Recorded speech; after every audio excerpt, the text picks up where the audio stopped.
Hey everybody, it's your girl Miss Honey. Welcome back to the channel, you guys. I am here to do a quick little review slash recap slash discussion of A Fall from Grace, which is a Netflix movie that was I think written and produced by Tyler Perry, and it stars one of my favorite actresses, who is Crystal R. Fox. And Crystal played in the offshoot show to House of Pain, which is where I fell in love with her. She's also on a major character in one of the Tyler Perry shows that is on OWN. So she acts pretty regularly. And I've seen her in movies outside of Tyler Perry. She's a good actress. I do think if she fell short in this movie, it was because of the writing. You guys have heard that Tyler Perry came out and said he is the only writer for all of his shows. He writes all of his the script for all of his shows. I can tell that more likely than not, I can't swear to it. I don't have, fundamental proof that he wrote this whole movie himself, but if there were places where Crystal Fox fell short in her acting, and I strongly believe the reason for that is not her acting per se, but it was the script. The writing is one of the reasons why she didn't really flourish. She did do what she does best, which she has the ability, Crystal Fox does, to emote a certain level of emotion that draws the viewer in. This is one of her strong suits. I watched her do it on the show that was the offshoot for the Pains, House of Pain, and like I said, she just has this really God-given talent to be able to pull up emotion and then, display it in this really authentic way, and display it in this really authentic way that makes the emotion palatable, like pulls you in, makes you present with that emotion, and that is no small feat. So there are no small actresses, just really small writers, in my opinion. I like Tyler Perry well enough. Thank God for Netflix, because if you paid for this movie, if you paid $13, $14, $15 for this movie, to me it would have been a travesty. Netflix was a great venue or a medium for this movie. But let me just tell you what my overall problem with the movie is. First of all, Mehcad Brooks was the villain. Crystal R. Fox is the heroine or the main character, and Mehcad Brooks plays this villainous character.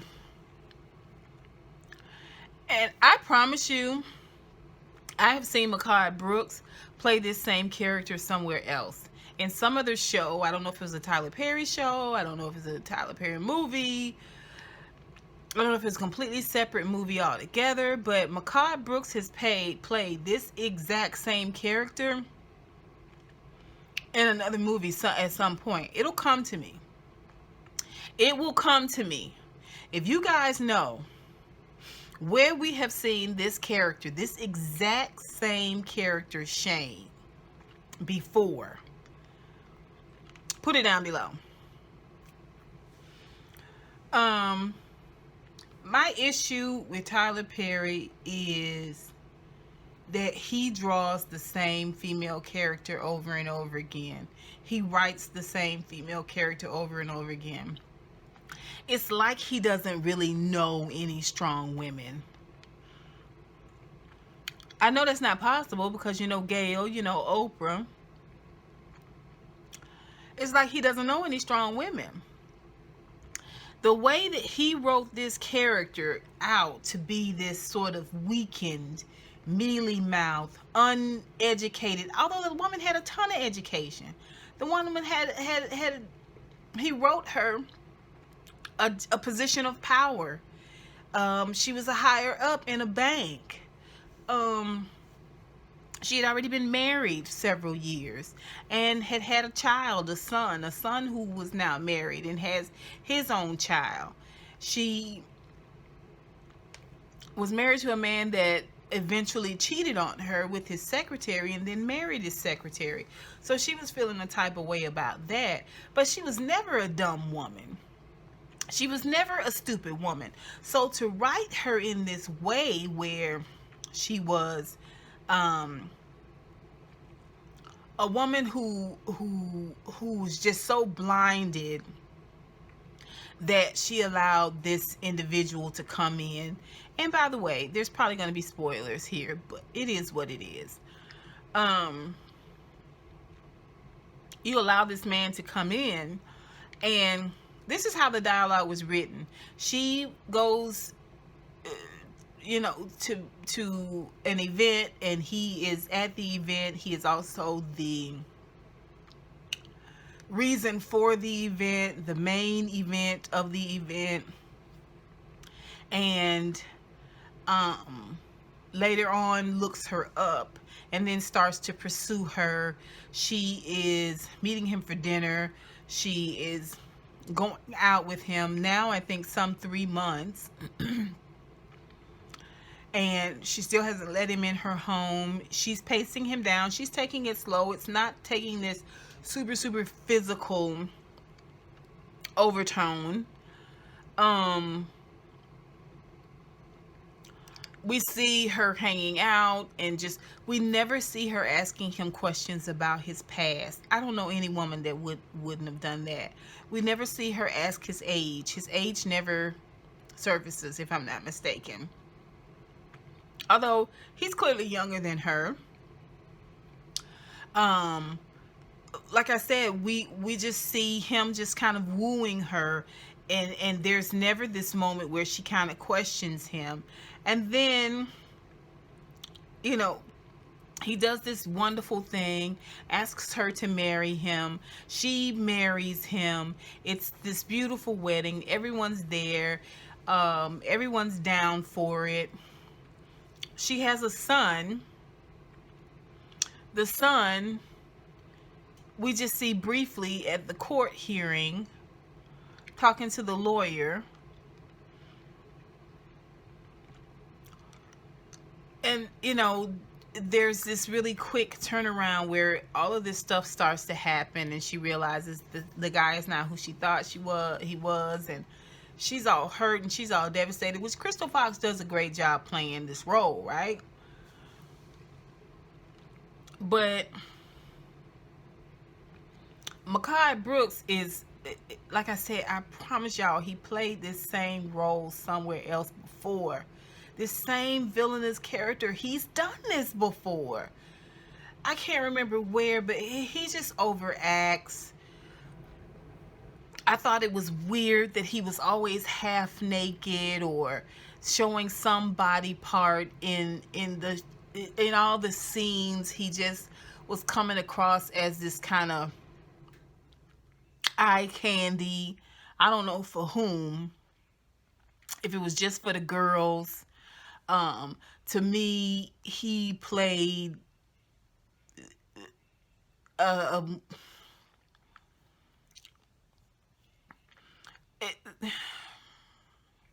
think his physical body, to me, came across as more of a prop. And every scene, it was like they were propping his physique up. And I found that a little off-putting. I really did. We didn't know anything about this gentleman. She didn't ask anything about this gentleman. And I just beg to differ. That she would be in upper management at a bank. Here's a woman who's been married before, has been cheated on before, has had everything taken from her before, and she doesn't question this man about previous relationships. She doesn't question him about his age, his college upbringing. She just hears all these romantic stories that he's telling her, and she signs for it hook, line, and sinker. I call BS. I call BS. I don't know no woman that wouldn't have asked. There are some women out there that won't ask, but you continue to write Tyler Perry these same exact characters over and over again, where women are just so broken and so fragile and just so weak in it. They are just easily bested and brought to the brink of destruction by a man, until in the end, somehow in a clutch, there's some crystal clear miracle, an act of God that saves them. Intelligence is an act of God that will save you as well. And just to drive my point home, the second character, I think her last name is Beersheba, or it's something like that, but she plays the lawyer who's really supposed to get Crystal Fox's character to plea down. And she's under pressure from her boss at the law office to just do the plea and get it done and get it off the books. And that her boss is played by Tyler Perry. Like I said, I mean, Tyler Perry does not show up and you feel like you're watching a character. You always are acutely aware of the fact that you're watching Tyler Perry in a wig, in a fake mustache, and a fake beard. Like, he is a very he's not the most stellar actor. Anyway, so this lawyer character, she's married. She's supposed to be this young couple. Her husband is a police officer, and like I said, her goal was to get this woman, Crystal Fox's character, to take a plea deal. Through a series of events and talking to family and friends and hearing from her husband and her family and her friends, because she wants to get back. She wants to really, really practice law. She decides to take on this woman's case, and her character was played out to be dumb. Her character was played out to be incompetent. No way in hell this girl went to law school and eked out a degree for herself in a law school, and she don't have enough cunning to know how to play the role, how to be a lawyer.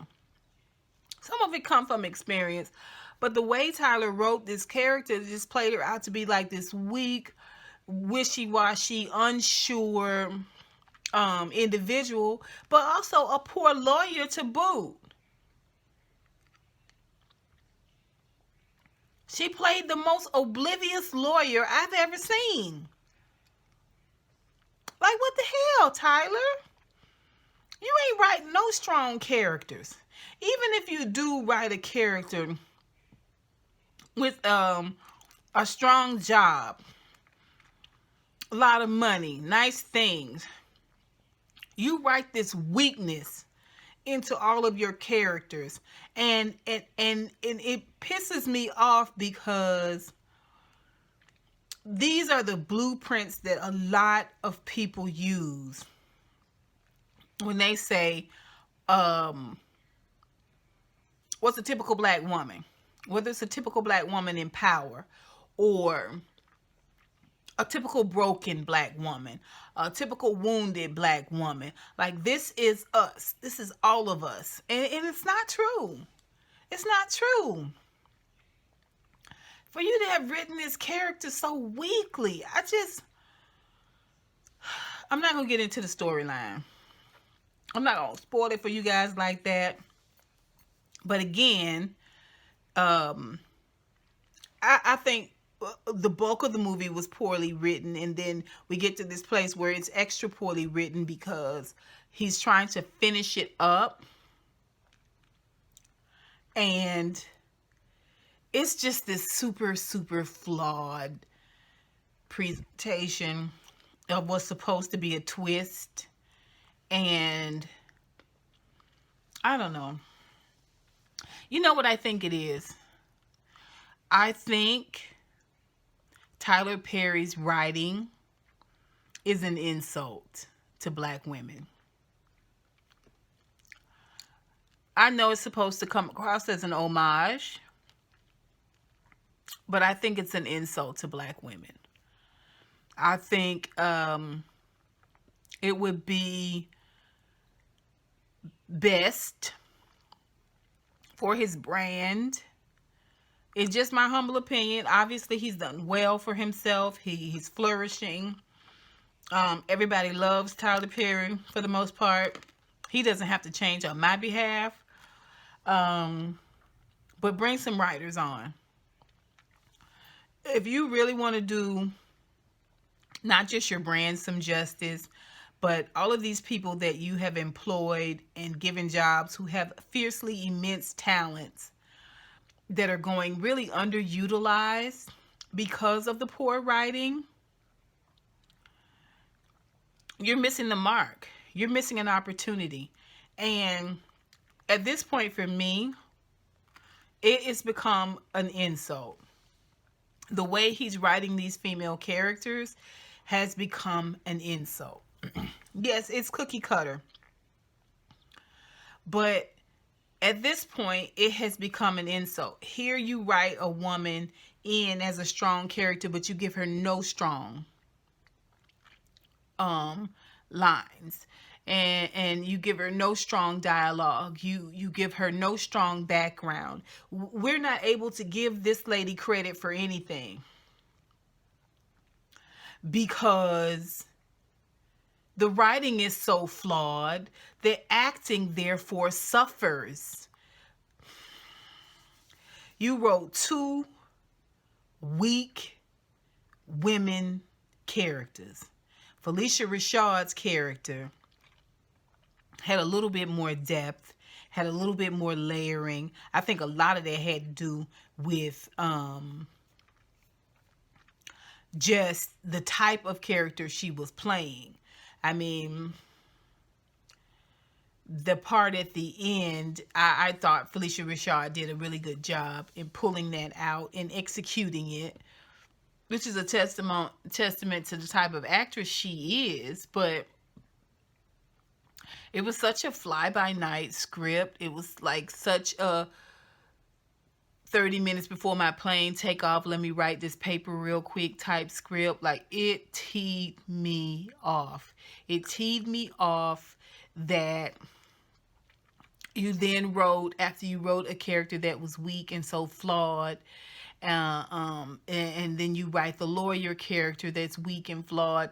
Then there's this whole dialogue between the two of them that never grew, that never flourished, that never, we never got any redemption really for the characters, for who they are, for how you played them out to be so slow and so small and so stupid. And then you go back and you put flashbacks in that's supposed to fill us in and make us feel like, oh, we missed it. We didn't miss it. It wasn't there. It wasn't there. It's a copy and paste. Like, y'all tell me what y'all think. Have y'all seen Fall from Grace? Have y'all seen it? If you have seen it, please put it down below. If you understand even a little bit of what I'm saying, like the way he wrote these two characters was infinitely flawed and consequently an insult. It's an insult to our intelligence. I know it's an insult to my intelligence as a single woman of a certain age. You telling me this woman came with all this intelligence and all of this education and all of this pain and baggage, which within itself is a teacher, and we don't ever see any scenes at all where she is even remotely questioning him. We don't learn anything about him as a character. We really don't learn anything about her as a character. It is so flat and one-dimensional. If it wasn't for the little bits of depth that Crystal Fox and Felicia Rashad put in. Cicely Tyson that little moment where the lawyer character, I cannot think of her name right now, goes to see Sarah, which is Felicia Rashad's character, and Cicely Tyson shows up and then and flutters away. Brilliant! Freaking brilliant! Brilliant. Really. That interaction between the Cicely Tyson character towards the end, like, that was just so forced. I wish that they had have let Cicely pull a little bit more out of that. I was so hungry at this point for some substance. I was just grateful for her presence. But you guys tell me what you think. Have you seen it? Can you relate? I really would love to know your thoughts on this, honeybees. Put it down below. That's it for me. That is A Fall from Grace. I think you can do better, Tyler. I think you can do better. And I think it starts with you relinquishing that control. Even if you don't want to hire a team of writers, I think it would be great for you to put a little bit of your money into bringing in Alina Waithe, Ava DuVernay, some of the actors, some of the writers that wrote for Queen Sugar, or write for Greenleaf. I would love to see you bring, even as a pro bono, as a consultant. Like, I mean, I don't know if you need your scripts proofed. I'm not what all of this, and this is what we get. The building of the studio, this creating this atmosphere, all of this, and this is what we get. This is what you're calling a stellar movie. Are we accepting this, Black people? Are we just taking these, are we giving him a pass because he's Black and he's employing Black actors and actresses and a whole team of people out at his movie studio compound? Like, are we just giving him passes? Are we accepting this mediocrity? Okay, this ish, and calling it Aunt Shinola? Y'all tell me what you think. Put it down below.